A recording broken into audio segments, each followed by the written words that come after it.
மாநிலங்களவையின் உறுப்பினராக தேர்ந்தெடுக்கப்பட்டிருக்கும் மா தனபால் என்னும் நான் சட்டத்தினால் நிறுவப்பெற்றதான இந்திய அரசியல் சட்டத்தின் மீது உண்மையான பற்றார்வமும் பற்றுறுதியும் கொண்டிருப்பேன் என்றும் இந்தியாவின் இறையாண்மையையும் ஒருமைப்பாட்டையும் உறுதியாக பற்றி நிற்பேன் என்றும் நான் இப்போது ஏற்கவிருக்கும் கடமையினை நேர்மையாக நிறைவேற்றுவேன் என்றும் கடவுளின் பெயரால் ஆணையிட்டு கூறுகிறேன்.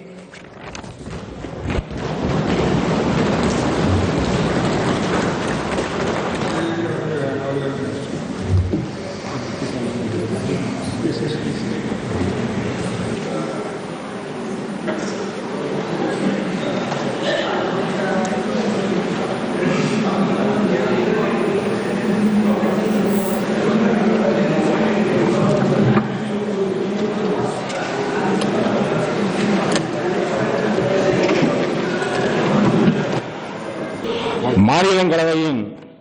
உறுப்பினராக தேர்ந்தெடுக்கப்பட்டிருக்கும் ஐஎஸ் இன்பதுரை எனும் நான் சட்டத்தினால் நிறுவப்பட்டதான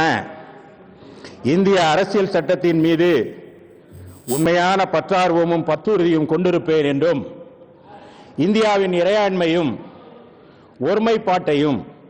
உறுதியாக பற்றி நிற்பேன் என்றும் நான் இப்பொழுது ஏற்கவிருக்கும் இந்த கடமையினை நேர்மையாக நிறைவேற்றுவேன் என்றும் கடவுளின் பெயரால் ஆணையிட்டு கூறுகிறேன்.